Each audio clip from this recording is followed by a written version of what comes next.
కానీ చేసే పని ఏమిటి? ఫోన్ వచ్చి మనకి ఇష్టం లేనటువంటి వాడు అతిథిగా వస్తున్నానంటే, అయ్యో మేము ఇప్పుడే బయలుదేరిపోతున్నామండి, మీరు ఏమనుకోకండి, నెక్స్ట్ టైం వచ్చినప్పుడు మా ఇంటికి రండి అంటాం. వాడు ఎలాగో రాడు, వచ్చినా మనం దొరకమే. అందుకని ఏమైంది? ఇవన్నీ ప్రమదితవ్యం, నీ బుద్ధి పరాకుపడ నీకు అని గురువు గారు చెప్తున్నారు. నీకు భార్యనిచ్చింది ఎందుకు? ధర్మపత్నితో కలిసి అతిథి అభ్యాగతుల్ని ఆదరించి నిన్ను నువ్వు ఉద్ధరించుకోవడానికి. ఇది ఏనుగు దారి తప్పింది. ఎక్కడ దారి తప్పింది? భార్యలతో కలిసి ధర్మమునందు చెరించడం మాని ఎందులోకి ప్రవేశించింది? తను ప్రవేశించిన దాహాన్ని తీర్చుకొని ధర్మమునందు నిలబడవలసినటువంటి ఏనుగు అంటే మనము దాన్ని విస్మరించి కేవలము కామోపభోగమునకు మాత్రమే సంసారము, స్వార్థమునకు మాత్రమే సంసారము. సంపాదించేది దేనికి? మా అబ్బాయికి మా అమ్మాయికి. ఇంటికి వచ్చిన వాడికి అన్నం పెట్టడానికి డబ్బు అక్కర్లేదు. తిరుమల వెళ్ళి ఓ ఆర్జిత సేవ చేయించుకోవడానికి డబ్బు ఖర్చు పెట్టకూడదు. శ్రీశైలం వెళ్ళి అభిషేకం చేయించుకోవడానికి డబ్బు ఖర్చు పెట్టకూడదు. ఎందుకంటే అవన్నీ ఇప్పుడు రిటైర్ అయిపోయిన తర్వాత చూడొచ్చు. ఎవరో రాసి ఇచ్చినట్టు పత్రం, నువ్వు ఉంటావు రిటైర్ అయిపోయే వరకు అని. ఏమో రిటైర్మెంటే అయిపోతావో, నీ పాలసీ నీ పిల్లలు గుచ్చుకుంటారో ఎవడికి తెలుసు. అందుకని నిన్ను నువ్వు ఉద్ధరించుకోవడం మానేసి ఎటువైపుకి తిరిగిపోయింది సంసార మండలం. నీ వారి యందు మాత్రమే నీ దృష్టి పెట్టుకుని ఉండిపోతున్నావు. నీవారన్నవారు ఎంతవరకు? ఇది ఉన్నంత వరకు. త్రికూటాచలం ఉన్నంతసేపే వాళ్ళు. త్రికూటాచలం వెళ్ళిపోతే దీంతో వాళ్ళకి సంబంధం కూడా ఏమీ ఉండదు. వాళ్ళు కూడా నిర్దాక్షిణ్యంగా వెళ్ళిపోతారు. ఒక్కసారి ఇందులోంచి జీవుడు బయటికి వెళ్ళిపోయాడా, దీన్ని పట్టుకుని ఎంత ఏడవనివ్వండి, తనూభవులు అంటే ఈ శరీరంలోంచి వచ్చిన పిల్లలు రానివ్వండి, ఆ శరీరం ఇహ పలకదు, ఒక్క మాట మాట్లాడదు. అటువంటి వారి కోసమని, అటువంటి సంసారము కోసమని, సంసారమును ఆధారం చేసుకుని పరమాత్మని తెలుసుకోవలసిన నువ్వు పరమాత్మని విస్మరించి సంసారమునందు ఉండిపోతున్నావు. ఇది సరోవరం లోపలికి దిగి సరోవరాన్ని ఛిద్రం చేసుకుని ఏం చేసింది? ఖండకావరాన్ని చూసుకుంది. నాకు ఒంట్లో బలం ఉంది, నాకు కావలసినంత ఐశ్వర్యం ఉంది, నేను సంపాదించగలను, నేను ఒకటి మాట వినడమేమిటి, అందుకని మాట వినను. తుండంబుల పూరించుచు గండంబుల చల్లుకొనుచు గలగలరవముల్ మెండుకొన వలద కడుపుల నిండం వేదండ కోటి నీటింత్రాగెన్. తను తినడానికే పనికొస్తాయి, తనే తింటాడు, మిగిలినవన్నీ ఫ్రిడ్జ్లో పెట్టి దాచుకుంటాడు. పులి సంహరించినటువంటి జంతువు యొక్క మాంసం కొంత భాగం తీసుకెళ్లి భూమిలో తీసుకెళ్లి కుళ్ళబెట్టుకున్నట్టు తను ఇంకా మిగిలిపోయినటువంటి పదార్థం ఏమైనా ఉంటే రేపో ఎల్లుండో తినడానికి దాచుకుంటాడు. భవతి భిక్షాందేహని ఇంటి ముందుకు వచ్చినటువంటి వాడి చేతిలో ఒక్క పండు కూడా పెట్టడు. ఈ దాచుకుని నువ్వు పట్టుకెళ్లేదేమీ లేదు. మాపురు ధనజన యవ్వన గర్వం హరతి నిమేషత్కాల సర్వం మాయామయమిదమకిలం హిత్వా బ్రహ్మపదం త్వం ప్రవిశ విదిత్వా అంటారు శంకరులు. నీ కండ కావరం, నువ్వు సంపాదించిన డబ్బు క్షణంలో ఎత్తుకెళ్ళిపోతుంది. కాలస్వరూపంలో పరమేశ్వరుడు తీసుకెళ్లిపోవడానికి సిద్ధంగా ఉన్నాడు. ఎలా తీసుకెళ్లిపోతాడో గజేంద్ర మోక్షం చూపిస్తుంది మనకి. ఒంట్లో ఓపికంది, నా అంతటి వాడెవడుక్కడున్నాడు. అందుకని నేను 10,00,000 కోట్ల కరణీనాథుండనయ్యుండి 10 లక్షల కోట్ల ఏనుగులకి భర్తని, నన్నెవడేమంటాడు? ఇది ధైర్యం. అందుకని నీరు తాగి బయటికి రాలేదు. ఏం చేశాడు? నువ్వు సంసారములో కొంతకాలం ఉండి పుత్రుల్ని కన్న తర్వాత నీ శరీరము జర్జరీభూతమైపోతుండగా ప్రయత్నపూర్వకంగా నీ అంత నీవుగా సంసారమునందు భ్రాంతిని విడిపించుకొని వానప్రస్థమనందు ప్రవేశించాలి భార్యతో కలిసి. కానీ నువ్వు అలా ప్రవేశించలేదు. ఇంకా నీకు కోడలు చేతిలో ఉన్నటువంటి తాళాల మీద భ్రాంతి, కొడుకు తీసుకొస్తున్నటువంటి ఐశ్వర్యం మీద భ్రాంతి. ఇంకా నీ మనస్సు భగవంతుడి వైపుకి వెళ్ళలేదు.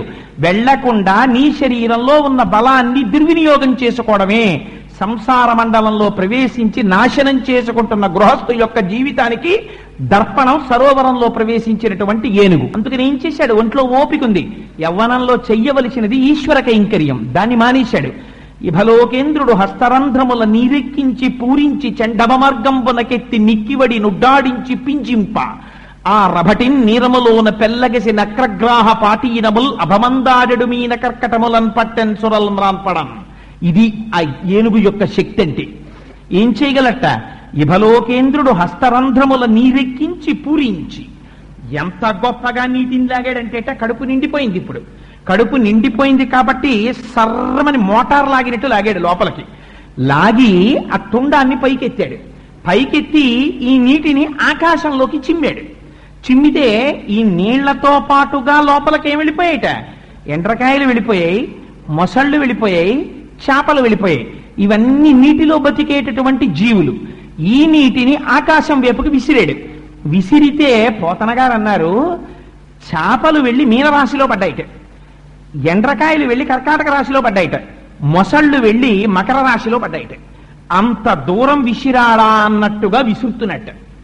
విసురుతుంటే అంతగా మదించి ఒళ్ళు పొగరెక్కి ఆ సరోవరాన్నంతటినీ కలచి వేస్తున్నాడు. అధికార గర్వం ఉందని, ఒంట్లో పొగరుందని, ఒంట్లో శక్తి ఉందని, వెనక ధనం ఉందని, ఐశ్వర్య మదంతో ఒకనాడు నువ్వు చేసినట్టులకు కారణమైనటువంటి ఏది ఉందో దాన్ని ఈశ్వరుడు నిర్దాక్షించేశాడా, అప్పుడు నీ బ్రతుకేమిటో బయటికి వస్తుంది. ఇది ఎక్కడి నుంచి వస్తుంది? ఈశ్వరుడు ఏం కష్టపడక్కర్లేదు. ఏ సంసారములో నువ్వున్నావో ఆ సంసారాంతర్గతముగానే వచ్చేస్తుంది క్లేశం. సంసారం అంటే ఏమిటి? సంసారమే మృత్యువు. ఎందుకని? సంసారం ఎప్పుడు ఏం చెప్తుంది? నా వారు, నా భార్య, భార్య తర్వాత ఏం ఉండాలి? బిడ్డలు, బిడ్డల్లో ఎవరు ఉండాలి? కొడుకులు, కూతుళ్ళు. తర్వాత ఏం చదవాలి? వీళ్ళు గొప్ప చదువులు చదవాలి, వీళ్ళకి పెద్ద ఉద్యోగాలు వచ్చేయాలి, వీళ్ళకి మంచి సంబంధాలు వచ్చేయాలి, వీళ్ళకి పెళ్లిళ్ళు అయిపోవాలి. వాటి అవుతాయి. కానీ నువ్వేం చేస్తున్నావు? నీ జీవితం ఏమైపోతోంది? నువ్వేమైనా దిద్దుకుంటున్నావా? నీకు నువ్వుగా ఏమైనా మూట కట్టుకుంటున్నావా? మళ్ళీ వచ్చే జన్మలో పక్కకెళ్ళి చెయ్యి చాపవలసినటువంటి అవసరం లేనటువంటి ఈశ్వర కైంకర్యం ఏమైనా నువ్వు చేస్తున్నావా? దాన్ని విస్మరించావు. నీవారు నీవారు నీవారని వారి యందు దృష్టి పెట్టుకుని ఉన్నావు. వాడు పెద్దవాడైపోతున్నాడు, వాడికి పెళ్లి అయిపోతుంది, వాడికి పిల్లలు పుట్టేస్తారు, వాడు వృద్ధిలోకి వచ్చేస్తాడు, అన్నీ జరిగిపోతాయి. కానీ నీకేమవుతోంది? ప్రత్యాయాంతి గతాః పునర్న దివసాః కాలో జగద్భక్షకః లక్ష్మీస్తోయ తరంగ భంగ చపలా విద్యుచ్చలం జీవితం తస్మాన్ మాం శరణాగతిం కరుణయా త్వం రక్ష రక్షాధునా. సూర్యోదయ సూర్యాస్తమయాల్లో ఈశ్వరుడు నీ యొక్క ఆయుర్దాయాన్ని గ్రసించేస్తుంటే ఎక్కడ నుంచో రాదు మృత్యువు. మా అబ్బాయికి 38 ఏళ్ళు వచ్చేసాయండి అంటే నీ ఆయుర్దాయం ఎంత వెళ్ళిపోయింది?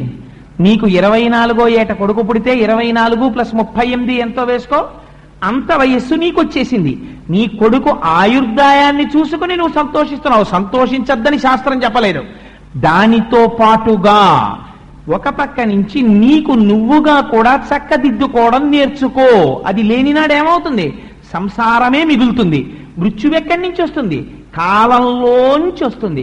వాడికొచ్చిన 38 ఏళ్లలో, నీ కూతురుకొచ్చిన 42 ఏళ్లలో నీ మృత్యువు కూడా దగ్గరికి వచ్చేస్తోంది.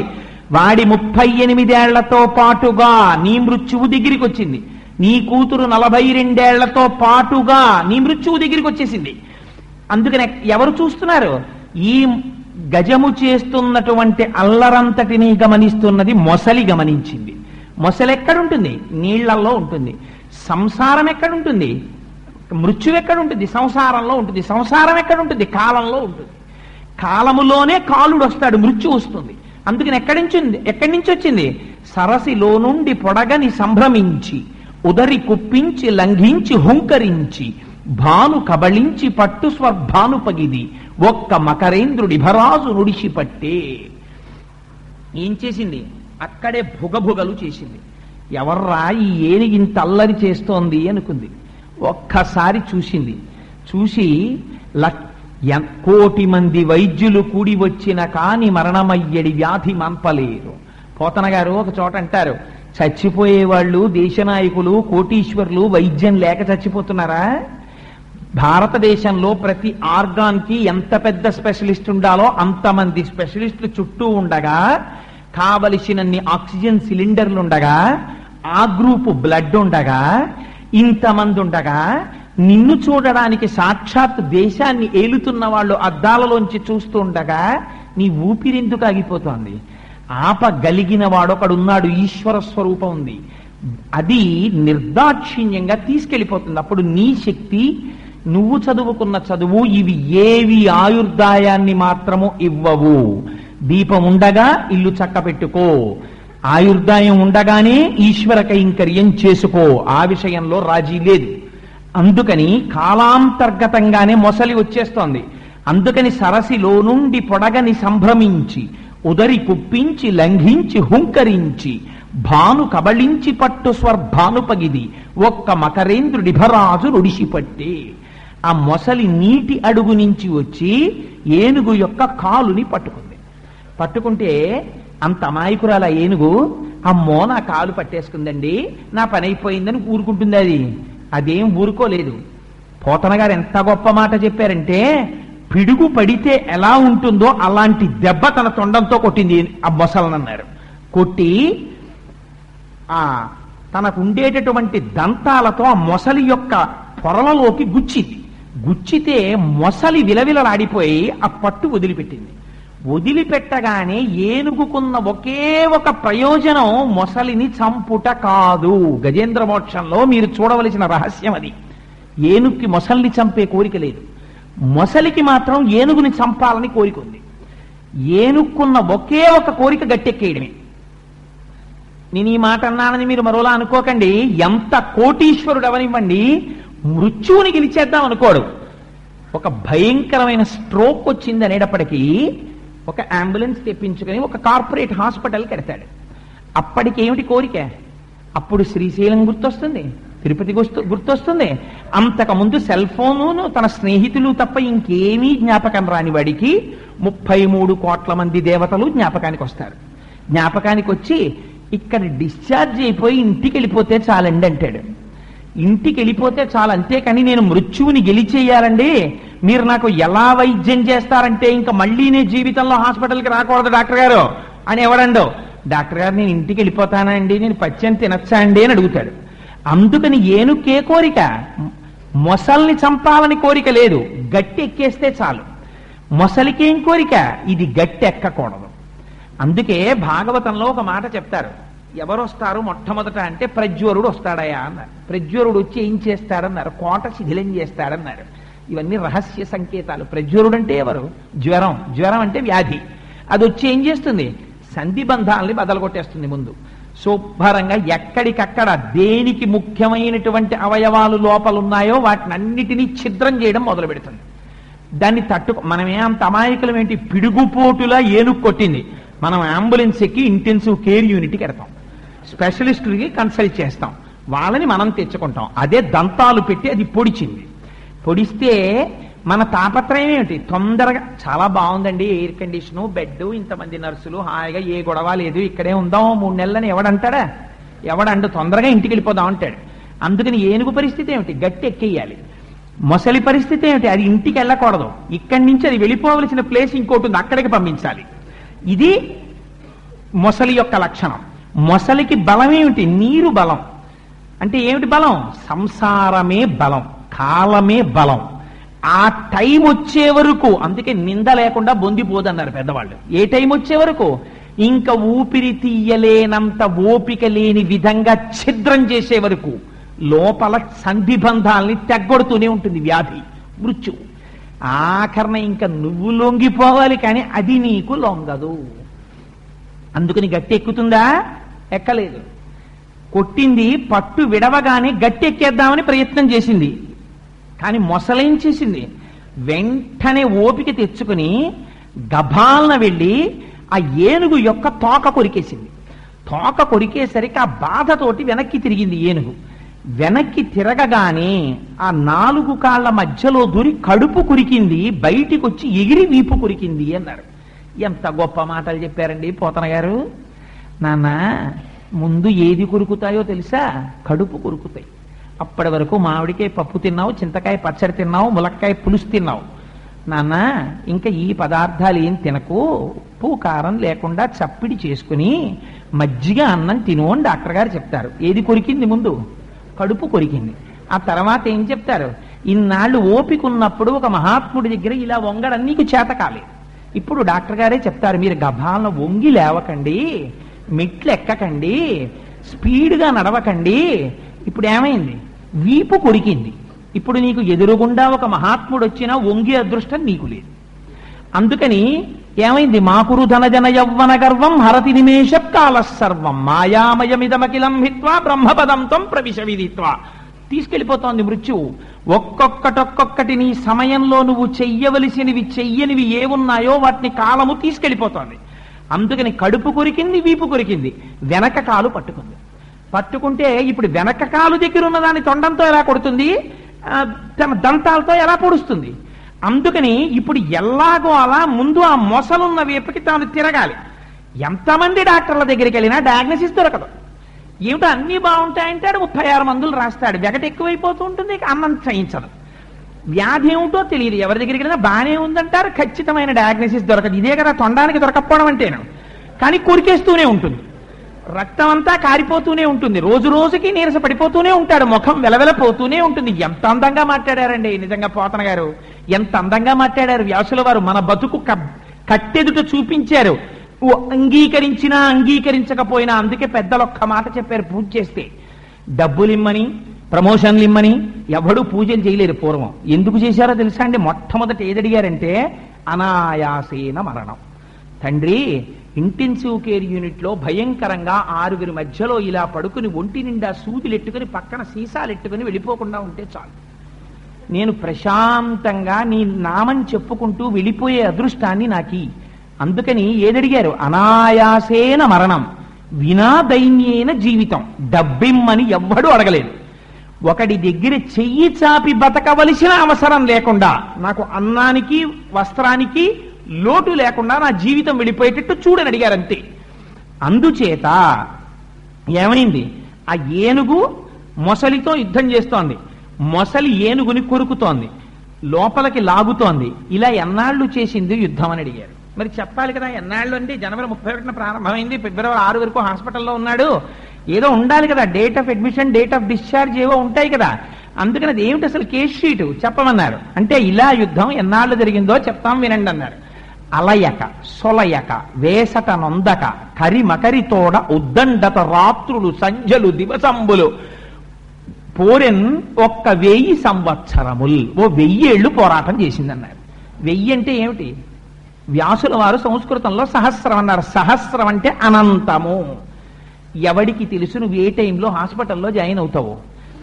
ఇంట్లో కూతురు పెళ్లికి ముహూర్తాలు ఉంటాయి, కొడుకు పెళ్లికి ముహూర్తాలు ఉంటాయి, నువ్వు పెళ్లి సంబంధానికి వెళ్ళడానికి ముహూర్తాలు ఉంటాయి, జాయినింగ్ రిపోర్ట్ ఇవ్వడానికి ఆఫీస్కి ముహూర్తాలు ఉంటాయి.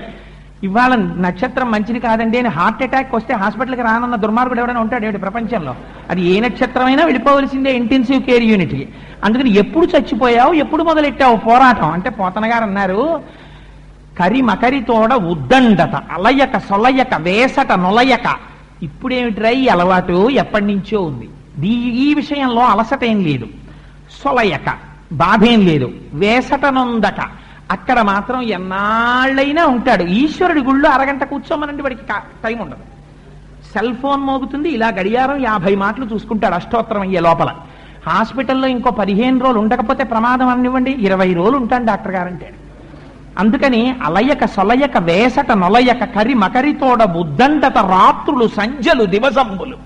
ఏమో ఎన్నాళ్ళు యుద్ధం చేశావో ఇన్ని జన్మల్లో, రాత్రులన్నీ ఉన్నావో, సంధ్యలన్నీ ఉన్నావో, దినాలన్నీ ఉన్నావో, ఎన్ని రోజులు ఉన్నావో, ఏ టైంలో వెళ్ళిపోయావో, ఇన్ని కోట్ల జన్మలైపోయాయో ఇప్పటికీ. అందుకని ఉద్దండత రాత్రులు సంధ్యలు దివసంబులు పోరెనొక్క 1000 సంవత్సరముల్. 1000 ఏళ్ల నుంచి ఇలా యుద్ధం చేస్తూనే ఉందాయా ఏనుగు అన్నారు. అయితే మరి ఇలా యుద్ధం చేస్తే ఏమైందండి? చివరికి ఏమైందంటే, ఇంకా నీకు ఒక గొప్ప సన్నివేశం చెప్తాను, ఏనుగు సంగతి చెప్పను. ఇది పోతన గారి సంకేత భాష అంటే, వ్యాసుల వారి సంకేత భాష అంటే అర్థం చేసుకోవాలి. ఏనుగు ఎలా ఉందో నేను చెప్పను, కానీ మిగిలిన విషయాలు చెప్తాను, నువ్వు అర్థం చేసుకో. మకరితోడపోరు మాతంగ విభుని ఒక్కరినిడించిపోవ కాళ్ళు రాక కోరి చూచుచుండే కుంజరీయూథంబు మగలు తగులు కారె మగువలకును. ఆయన్ని హాస్పిటల్లో చేర్చినప్పుడు హాస్పిటల్ ముందంతా కార్లే. ఆ తర్వాత ఆయన 3 నెలలు హాస్పిటల్లో ఉన్నారు. 3 నెలల తర్వాత ఎవరున్నారు? తప్పదు కాబట్టి భార్య ఒక్కతే క్యారేజీ అక్కడ తెప్పించుకు తింటోంది, ఆవిడ ఒక్కతే ఉంది. ఇదే పోతన గారు చెప్పారు. మకరితోడపోరు మతంగ విభుని, మొసలితో పోరాటం చేస్తున్న ఏనుగుని ఒక్కరిని డించిపోవ కాళ్ళు రాక. ఒక్కడిని వదిలేసి వెళ్ళలేక ఎవరున్నారు గట్టు మీద? ఒక్కరిని డించిపోవ కాళ్ళు రాక కోరి చూచుచుండే కుంజరీయూథంబు. ఏం చేస్తున్నారు వాళ్ళేం ఆయుర్దాయాన్ని ఇవ్వరు, కోరి చూచుచుండే. వాళ్ళు దిగి యుద్ధం చేస్తారనుకుంటున్నారేమో, వాళ్ళు ఏం చేయరు. వాళ్ళు ఏం చేస్తారు, అద్దంలోంచి లోపలికి చూస్తూ ఉంటారు. లోపలికి వెళ్ళకూడదు, ఎప్పుడు పడితే ఎప్పుడైనా విజిటింగ్ అవర్స్ ఉంటాయి. అందుకని అద్దంలోంచే ఇలా చూస్తూ ఉంటారు. కోరి చూచుచుండే కుంజరీయూథంబు. మరి మిగిలిన వాళ్ళందరూ ఏరండి, అంత ఏనుగు కదా, దానికి బోల్డంత పరివారం ఉండాలి, బోలెడంత సైన్యం ఉండాలి, వాళ్ళందరూ చుట్టూ వచ్చారు కదా. అప్పుడు వాళ్ళందరూ ఏరి అంతగా ఏమైనా అయితే టెలిగ్రామ్ ఇమ్మని వెళ్ళిపోయారు. వాళ్ళు ఎందుకు వెళ్ళిపోతారు, ఎన్నాళ్ళు లీవ్ వేస్ట్ చేసుకుంటారు వాళ్ళు. అంత లీవ్ వేస్ట్ చేసుకుంటే రేపు పొద్దున వాడి పర్సనల్ రికార్డు పాడైపోయి ట్రాన్స్ఫర్ చేసేస్తారు. అందుకని వాడు ఏం చెప్తాడంటే, చచ్చిపోయాక నాకు టెలిగ్రామ్ ఇమ్మని చెప్పడు, గౌరవంగా మాట్లాడతాడు. అమ్మా ఎన్నాళ్ళు ఉంటామమ్మా, అంతగా ఏమైనా అయితే టెలిగ్రామ్ ఇస్తే వస్తాను, డబ్బులో బ్యాంకులో డబ్బంతా వేశానమ్మా, పాపం ఫలానా ఆయన మనకి మొట్టమొదటి నుంచి ఫ్యామిలీ ఫ్రెండ్ కదా, వారికి అప్పచెప్పాను, ఆయన కూడా చూస్తూ ఉంటారు, అంతగా ఏమైనా అయితే టెలిగ్రామ్ ఇయ్యమ్మా, నేను గబగబా వచ్చేస్తాను విమానంలో అని చెప్తాడు వాడు. అంటే అంతగా ఏమైనా అయితే అంటే ఏమిటి, వాడు అలా చేస్తూనే ఉంటాడు ఆ యుద్ధం. ఏదో డబ్బు ఇవ్వాలి కాబట్టి మేము ఇచ్చేస్తామమ్మా, వాడికి ఆ మందులు అవి అన్ని వేయిస్తుండండి డాక్టర్ గారు చెప్పినవి. ఆఖరికి ఓ రోజున ఊపిరి అయిపోతున్నప్పుడు మాకు టెలిగ్రామ్ కొడితే అంత్యేష్టి సంస్కారానికి మేము వచ్చేస్తాం. కాబట్టి ఇప్పుడు ఏనుగు యొక్క పరిస్థితిని చెప్పడానికి ఏనుగు గురించి చెప్పారా, పైనున్న వాళ్ళ గురించి చెప్పారా? ఏనుగు గురించి చెప్పలేదు పోతన గారు. అందరూ వెళ్ళిపోయారయా, భార్య ఒక్కతే ఉంది. ఎందుకని, కోరి చూచుచుండే కుంజరీయూథంబు. ఎందుకండి వాళ్ళు అలా చూడడం? వాళ్ళ ఇంటికి తీసుకెళ్ళిపోకూడదు, ఎందుకంటే తీసుకెళ్ళమనేవాడు వేరేవాడు ఉన్నాడు, వాడు చెప్పాలి తీసుకెళ్ళమని, లేకపోతే తీసుకెళ్ళకూడదు. వీళ్ళు ఏం చేయాలి, పోనీ ఉండి పాపం ఏమైనా చేయగలరా? ఏమీ చేయలేరు. అక్కడ క్యారేజీ తిని అక్కడే స్నానం చేసి అక్కడే ఆ నేల మీద పడుకుని ఆ విజిటర్స్ బల్ల మీద కూర్చుని ఆ పక్కన ఎక్కడన్నా స్వీట్ స్టాల్ ఉంటే అప్పుడప్పుడు సమోసాలు అవి తింటూ దిక్కుమాలినాడు ఉండడు, ఊడిపోవడం లోపల తిట్టుకుంటూ. ఎందుకు ఇదంతా? మగలు తగులు కారె మగువలకును. బ్రహ్మముడు ఒకటి వేశారు కదా పెళ్లిలో, అందుకని ఆ ముడి వేశారు కాబట్టి ఆ ముడి తనంత తానుగా ఎవరు విప్పుకోకూడదు, ఈశ్వరుడు విప్పాలి ఆ ముడిని. విప్పేంత వరకు అలా ఎదురు చూడవలసిందే. అందుకని అలా చూస్తూనే ఉన్నారయ్యా అన్నారంటే ఇప్పుడు ఏనుగు పరిస్థితి ఏమిటి? చాలా నీరసపడిపోయింది. ఎంత నీరసపడిపోయిందంటే తన శరీరంలో ఉన్న రక్తం అంతా కాల్వలై ఆ సరస్సులోకి వెళ్ళిపోయింది. ఇక కింద పడిపోతోంది 10 మాటలు. మొసలిట ఎంత గొప్ప స్థితికి వచ్చిందంటే, మొసలి బలము నీరు అన్నారు పోతన గారు. ఎందుకని, కాలమే మృత్యువునకు బలము. నీ సంధి బంధములు జారిపోతున్నాయి, దానికి శక్తి పెరిగిపోతోంది. అందుకని అదేం చేస్తోంది, చక్కగా నీళ్లలో ఉండి పడిపోయిన ఏనుగు ఎప్పుడైనా ఇలా పైకి లేద్దామంటే ఎగిరొచ్చి కొరుకుతోందిట, మళ్ళీ పడిపోతోంది. ఎముకలన్నీ విరిగిపోయాయి. నేను అబద్ధాలు చెప్తాననుకుంటే మీరు అష్టమస్కంధం ఒకసారి చదివి చూడండి, గజేంద్ర మోక్షం అంతా నీ చెప్పిన మాటలన్నీ ఉన్నాయో లేదో. ఎగిరి కొరికింది, ఎముకలు విరిగిపోయాయి. ఇప్పటి వరకు తన పొడిచినటువంటి దంతములున్నాయే, ఆ దంతములు కూడా విరిగిపోయాయి. అంటే ఇమ్యూనిటీ అంతా పోయింది. ఇప్పుడు ఇక మందులు కూడా జీర్ణం అవ్వవు సరిగ్గాను. అందుకని ఏం చేయాలి, సిలైన్ బాటిల్లోకి ఇంజెక్షన్ చెయ్యాలి, చేస్తే లోపలికి వెళ్ళాలి నాడిలోంచి, టాబ్లెట్ మింగలేడిగా. ఆ స్థితి ముక్కులోంచి కొట్టాలి, నోట్లోంచి కొట్టాలి, అన్నింటిలోంచి కొట్టాలి. పాపం అలా పడున్నాడు అంతే. ఇది పడిపోయి ఉన్నటువంటి ఏనుగు యొక్క పరిస్థితి. ఈ పరిస్థితిలో పడిపోయి ఉండి ఇంకా మృత్యువు కబళించడానికి సిద్ధంగా ఉంది. అయినా ఇంకేం చేస్తాను లేదు, ఎందుకు వచ్చింది కొట్టాలని తీసేవతల పారండి అని ఎవడన్నా అంటాడేంటి? ఏమో బతుకుతానేమో ఆశ ఉండదా? అలా పాపం ఏనుగు కూడా ఏమని ఆలోచించిందంటే, పృథుశక్తిన్ గజమాజలగ్రహముతో పెక్కేండ్లు పోరాడి కనలావు వైరిబలమున్ చింతించి మిజ్జామనోరథం ఇంకేటికి దీనిగెల్వసరి పోలంజావలాజంచు ఇట్లనే పూర్వపుణ్యఫల దివ్య జ్ఞాన సంపత్తితో. ఇక్కడ ఏనుక్కి ఒక ఆలోచన వచ్చింది. ఎప్పుడు? పడిపోయిన తర్వాత. పడిపోయి ఒక మాట అనుకుందప్పుడు, అరెరే ఎంత ఆశ్చర్యకరమైన పని చేశాన్రా నేను. నానానేక పయూధముల్ వనములోనన్ పెద్ద కాలంబు సన్మానింపన్ 10,00,000 కోటి కరణీనాథుండనయ్యుండి మద్దానాంభ పరిపుష్ట చందన లతాంత ఛాయల్ విహరింపక నీరాశన్ ఇటేల వచ్చితి భయం బిట్లో కదే ఈశ్వరా అది. ఆ ఒక్క పద్యం చాలండి మనం ప్రతిరోజు చదువుకుంటే జీవితాన్ని మార్చేయడానికి. నేను అడవిలో ఉండేవాడిని, 10 లక్షల కోట్ల భార్యలకి భర్తని. ఎంత గొప్పవాణ్ణి అంటే, నా మదజలం కారితే ఆ మదజలం చేత చందనపు వృక్షాలు పైకి లేచాయి. అటువంటి గంధపు చెట్ల నీడలో పడుకుని ఉండేవాణ్ణి. హాయిగా గంధపు చెట్ల నీడలో పడుకోక నాకు ఈ కోరిక ఎందుకు పుట్టింది అసలు? నీరాశన్ ఈ సరోవరంలో దిగాలన్న కోరిక ఎందుకు వచ్చింది? దిగాను. నీరు తాగి వెళ్ళిపోతే పోయేదే, తాగి వెళ్ళలేదు, అనవసరంగా నీళ్లలో దిగి అల్లరి చేశాను. భయం బెట్లో కదే ఈశ్వర, ఈ మాట మీరు అండర్లైన్ చేసుకోవాలి గజేంద్ర మోక్షంలో. ఎందుకని? ఆహారము మనకి జంతువులకి సమానం, నిద్ర మనకి జంతువులకి సమానం, ప్రత్యుత్పత్తి మనకి జంతువులకి సమానం.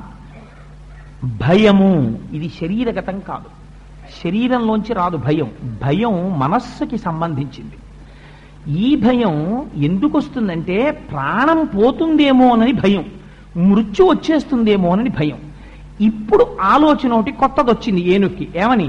పృథుశక్తిన్ గజమాజలగ్రహముతో పెక్కేండ్లు పోరాడి సంశిథిలంబై తనలావు వైరిబలమున్ చింతించి మిథ్యామనోరథం వింకేటికి దీని గల్వ సరిపోరంచాల రాదంచు ఇట్లనే పూర్వపుణ్యఫల దివ్య జ్ఞాన సంపత్తితో. నేను భూమి మీద తిరిగే ప్రాణిని, మొసలో నీటిలో తిరిగే ప్రాణి. భూమి మీద తిరిగే ప్రాణి నీటిలోకి రావడమే బలహీనత. నీటిలో ఉండేటటువంటి ప్రాణి పృథివీ మీద ఉండేటటువంటి ప్రాణిని నీటిలో ఉండి పట్టుకోవడం దాని బలం. అందుకని ఇవాళ ఎంత అందంగా పట్టుకుందోట తెలుసా అండి మొసలి? ఇక ఏమీ కష్టపట్టలేదట.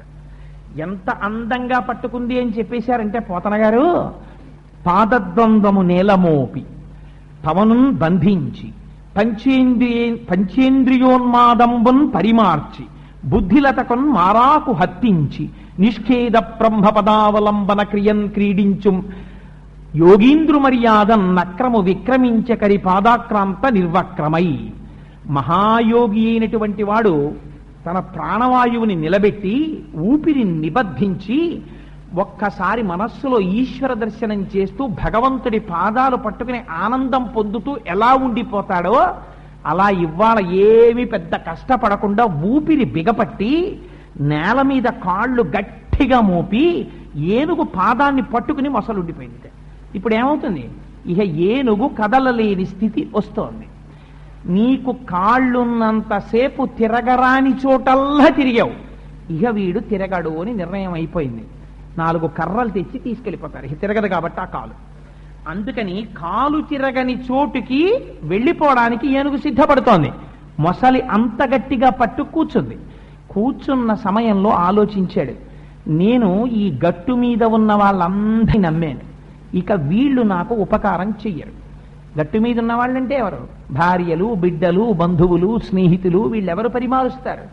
నన్ను రక్షించేవాడు ఎవరైనా ఉన్నాడా ప్రపంచంలో అని ఆలోచించింది. ఇప్పుడు గుర్తొచ్చాడు. ఎవరు? భగవంతుడు గుర్తొచ్చాడు. మనకి గుర్తొస్తాడా అంటే పోతన గారు అన్నారు, ఏనుక్కి గుర్తొచ్చాడు కానీ నీకు గుర్తొస్తాడని నమ్మకం ఏం లేదు అన్నారు. ఎందుకని? పూర్వపుణ్యఫల దివ్య జ్ఞాన సంపత్తితో పూర్వజన్మలో ఏనుగో పుణ్యం చేసింది, ఆ పుణ్యం వల్ల జ్ఞాపకానికి వస్తోంది.